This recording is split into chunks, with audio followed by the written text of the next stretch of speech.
Assalamualaikum warahmatullahi wabarakatuh. Perkenalkan, nama saya Aldenia Safira dari kelas I Manajemen dengan NIM 9314242445. Dalam pembahasan tentang apa yang dimaksud dengan ekonomi Islam, kita harus mengetahui terlebih dahulu mengenai rancang bangun ekonomi Islam. Hal ini dikarenakan dengan mengetahui rancang bangun ekonomi Islam, kita dapat memperoleh gambaran utuh dan menyeluruh secara singkat dengan ekonomi Islam yang terdiri atas atap, tiang, dan landasan. Landasannya terdiri 5, yaitu tauhid, adil, nubuwah, khilafah, dan ma'ad. Tauhid di sini yang berarti semua yang ada di muka bumi ini adalah ciptaannya Allah Subhanahu wa Ta'ala. Yang kedua, adil. Adil itu tidak terzalimi dan tidak menzalimi. Tidak terzalimi contohnya dalam aktivitas ekonomi, setiap pihak harus mendapatkan haknya tanpa dirugikan. Dan tidak menzalimi contohnya dalam aktivitas ekonomi, setiap transaksi tidak boleh menipu atau merugikan orang lain. Nubuwah atau sifat-sifat keteladanan Rasulullah seperti sidik, amanah, tablik, dan fatonah. Sidik yaitu jujur dalam melakukan transaksi. Amanah yaitu dapat dipercaya. Tablik yaitu menyampaikan keunggulan produk dengan menarik. Fatonah yaitu cerdas, dapat mengambil keputusan yang adil. Khilafah adalah ekonomi Islam didasarkan pada keyakinan semua harta milik Allah dan manusia hanya bertindak sebagai khilafah atau wakil dari Allah Subhanahu wa Ta'ala. Yang terakhir yaitu ma'ad, yaitu membolehkan mengambil keuntungan dalam aktivitas ekonomi dengan mengambil keuntungan motivasi yang baik. Tiangnya terdiri dari 3, yaitu multi-type ownership, economic freedom, dan social justice. Multi-type ownership yang artinya Islam mengakui jenis-jenis kepemilikan yang beragam. Dalam ekonomi kapitalis, kepemilikan yang diakui hanyalah kepemilikan individu yang bebas tanpa batasan. Dalam ekonomi sosialis, yang diakui hanyalah kepemilikan bersama atau kepemilikan oleh negara. Sedangkan kepemilikan individu yang tidak diakui dan setiap orang mendapatkan imbal yang sama.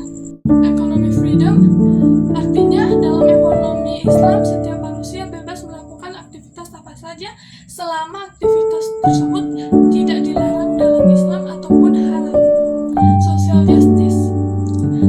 justice walaupun harta yang kita dapat berasal dari usaha sendiri secara halal, tetap saja terdapat hak orang lain di dalamnya.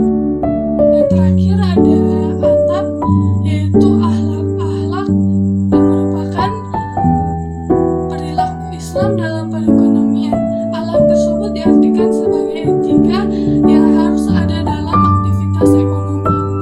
Selanjutnya materi saya yaitu masyir. Masyir yaitu merujuk pada perjudian atau permainan yang melibatkan risiko tinggi dengan harapan mendapatkan keuntungan. Masyir dianggap haram karena melibatkan unsur ketidakpastian atau spekulasi. Contoh masyir seperti beberapa orang ataupun 4 orang bermain kartu seperti domino dengan mengumpulkan uang 1.000 jadi totalnya 4.000, di mana yang menang akan mengambil semua keuntungan dan yang kalah tidak mengambil keuntungan apapun.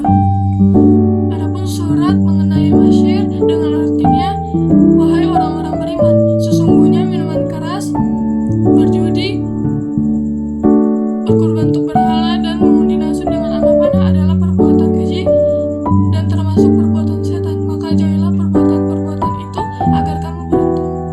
Quran Surat Al-Maidah ayat 9. Yang terakhir yaitu maqasid syariah. Secara bahasa, kata maqasid berasal dari maksud yang berarti tujuan atau target.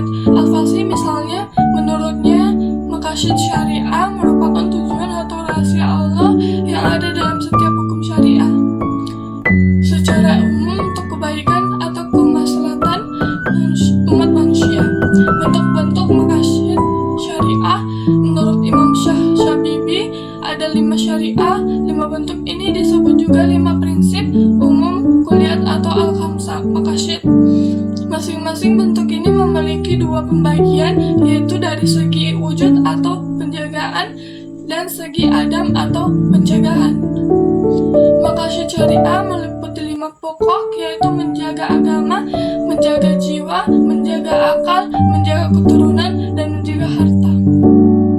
Yang terakhir, saya mendapat kesimpulan bahwa terang dalam Islam mencerminkan nilai-nilai kesederhanaan, keindahan, dan fungsi sosial, arsitektur masjid, dan penggunaan ruang yang efisien serta ramah lingkungan menjadi fokus utama menciptakan tempat yang mendukung ibadah atau komunitas.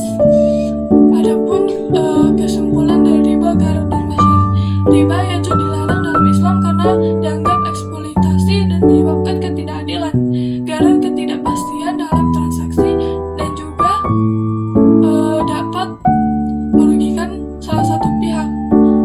Masyir yaitu permainan judi yang melibatkan spekulasi, dilarang karena dapat menimbulkan kerugian dan perilaku menimbulkan. Rasyid al-Syariah adalah tujuan hukum Islam yang melindungi 5 elemen agama, jiwa, akal,